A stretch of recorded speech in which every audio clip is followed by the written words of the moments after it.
That's right. Welcome in. Welcome back, folks, to a Notre Dame travels to take on Clemson in Death Valley. And there's just a lot going on surrounding this game that we need to break down. Edition of the Always Irish Show. Oh, man, Dabo, this is going to be interesting, you guys. There's a lot of moving parts here. So let's get into this. Obviously, you can find a program on YouTube. Do it. Subscribe if you haven't yet. Appreciate it very much. Give the video a thumbs up. That helps Johnny out as well. Notifications on it when you're alerted every time a new episode drops. I know you don't want to miss it. Twitter. Search bar Always Irish or at Always Irish Inc. Emails alwaysirishND@gmail.com. Audio only anywhere you want it. You can get it. Call-in lines. Don't tell Dabo. My call-in lines are open. 312-988-15. You call and tell Johnny all you've heard and seen. Instagram, Facebook, Always Irish Inc. USA Today, Fighting Irish Wire. Read all about it. Patreon.com/alwaysirish. Goolsby and Kennedy, former Notre Dame captain Mike Goolsby. Be there, be square. All right. College football is amazing. College football is, I'm always one of those people that's like, I don't understand how people like reality TV or The Bachelor or whatever. I'm telling you, is college football not the best reality show in the world? The coaching stuff this year has just been off the charts. All of it.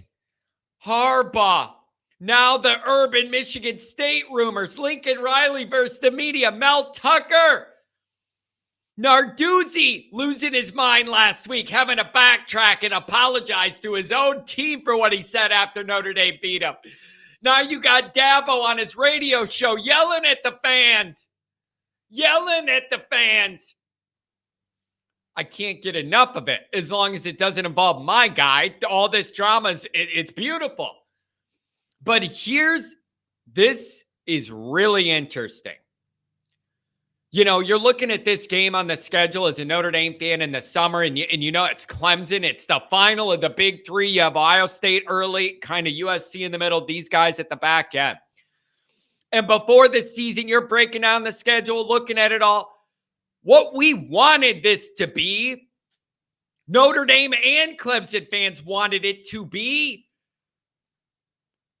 this game determining one or both teams' playoff hopes, changing the national landscape, moving that needle with one or both of these teams in the playoff hunt this late in the year. That's what this was supposed to be for both sides. And it ain't. And it ain't. It's not what we wanted. They have 4 losses. We have 2. We're bumped all the way down to the 11 a.m. window. So this game was it's not going to have the juice any of us want. That being said, Notre Dame still got a lot on the line. You got to finish 10-2. I hope you get into New Year's 6 and knock off that big running joke of my life that we never win a big bowl game. Okay? And so this is all just so interesting. And it would be no matter who Clemson was playing this week with Dabo's meltdown and the radio thing, and that's all going to be in the news and all of this. They're 4-4. Whoever was playing Clemson this week, it's going to be really interesting. And it just so happens it's my guys. So this just all lines up and it's weird. And so here's where I'm going with this. The Notre Dame mind I have, I'm trying to figure out how we enter this game. Is this a good thing that they're like melting down, have 4 losses, horrible loss to a bad NC State team, and they're miserable, and Dabo's yelling at the fans, and it's 4-4, and they got guys hurt, and it's just a nightmare, and they're ready to lay down and just have the season be over, and this is an advantage for Notre Dame to run into Death Valley? Or is all of this drama and smoke pissing off everybody involved with Clemson, the fans, the players, everybody, the coaches? And the only thing they could do with 4 losses is take it out on Notre Dame and try and ruin our New Year's 6. What I hope happens is, fine, go ahead and be fired up and be all wanting to prove something because you're mad. And it doesn't matter anyway. Notre Dame smacks you down. They're more physical, more well-rounded, and you take care of them. But I'm not, it's interesting when you're the team going to their place to play a team that has all this drama and bad juju about them and all the bad vibes. And how does that translate on the field? And how does Notre Dame react to how it translates for Clemson? I don't know. The other tricky part of this is they are 4-4. Depending on who you speak to that follows Clemson, all of those losses, or almost all of them, they feel like they should have probably won the game, but make too many critical mistakes at the worst times, and then they lose it. Duke dominated the scoreboard in a lot of areas, yardage, time of possession, all that slanted heavily in terms of it for Clemson. They got down to the 1-inch line and fumbled the ball a bunch of times and then let Riley run around. And you lost. So, like, they're 4-4, but everybody needs to know they have way more talent than to be 4-4. So nobody's saying they don't have problems. Obviously, you don't get to 4-4 without having issues. But this isn't a 4-4 team where you're like, why are they 4-4? And the number one reason is they have no talent on the roster. What the hell do you want them to do? That ain't this. And so that's always a bit dangerous because you look at 4-4 and your guard goes down. You're like, 4-4, you should kill that team. This ain't a run-in-the-mill 4-4 where you just have no talent. You're getting beat every other week. This isn't that. So that's a unique dynamic because they have problems. You don't get to 4-4 without them.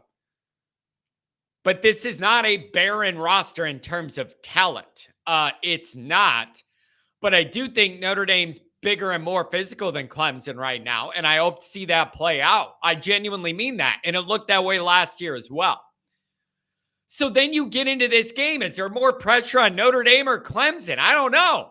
Notre Dame's got 10-2 and New Year's 6 to save, and Clemson's just kind of fighting for pride and to be mad. So I don't know how you fall on that. Notre Dame's got more on the line. Here's the other thing you got to think about if you're a Notre Dame guy. Something that could make you a little nervous is Clemson's strength is their defense. They play pretty decent football and good enough to win almost all these games they've lost. The offense has just been so out of sorts that they're making it impossible to overcome and win these games. But football is a game about matchups. Clemson's defense is the best part of their team. In my opinion, our offense is the weakest part of our team right now. So in this matchup, I figured Notre Dame's going to play good defense and get to Klubnik and confuse him and do all that, try and speed up his clock, have him throw you the ball a few times. That's going to be Notre Dame's plan on defense, and that's what a lot of teams have done to them on defense. I'm worried about Notre Dame's offense lining up against their strength, which is their defense. Add in that Notre Dame's now without their favorite big third down target in Mitch Evans, ACL. So now your outlet, the guy that Artman's been throwing to the most, your third down guy, move the sticks, he's out. So that's where my mind starts to go on this, is that matchup. I believe Notre Dame's going to play good physical defense. I want to know what Notre Dame's offense does against their strength. My partner on Patreon, Mike Goolsby, said it's got to be a Sam Hartman game. They're going to sell out to stop the run. Sam's going to have to make some throws and not to Evans. So that, to me, is the matchup of the game, is Notre Dame's offense against their defense. And can Notre Dame be efficient and move the ball and finish off drives? I believe Notre Dame's defense is going to do a good job. They're playing lights, freaking out, and even special teams are making plays the last couple of weeks. Right now, I'm flying high on confidence in those areas. That offense I want to know about. In terms of environment, you're not getting Death Valley at night in prime time. They have a playoff bid on the line, and they're all cranked up, having the world's dreams of another championship. That ain't it. It ain't even the 3:30 afternoon window. They're bumped down to the 11 a.m. Northwestern Big Ten window. I always remember that when I lived right across the street from Northwestern Stadium. And I'd wake up on a Saturday morning sleeping in, and nope, yeah, Northwestern's playing. And I'd walk across the street for $7, watch them play a Big Ten team, and then walk back across the street, put Notre Dame on. It was beautiful. It was beautiful. I'd go over there at 11 for $7 and then hop back across the street right when our game started. But they're bumped all the way down into that window. So I don't know what the vibe and the crowd energy is going to be like in this place in that time block with all the bad stuff they got going on. I don't know what to expect. I don't know. But you're not walking into some crazy environment. So Notre Dame's got to be awake and ready to go at noon. And the other thing for Notre Dame's end is I'm looking at this. This is the 6th. This is the final demarcation point of this big marquee 2 years in a row. You had Ohio State, USC, Clemson last year, all of them, and now you're having them all again this year. This is the final leg of that journey, and Notre Dame people need this win so that you can flip that ledger from last year 1-2 in those games to 2-1 and feel a lot better about it.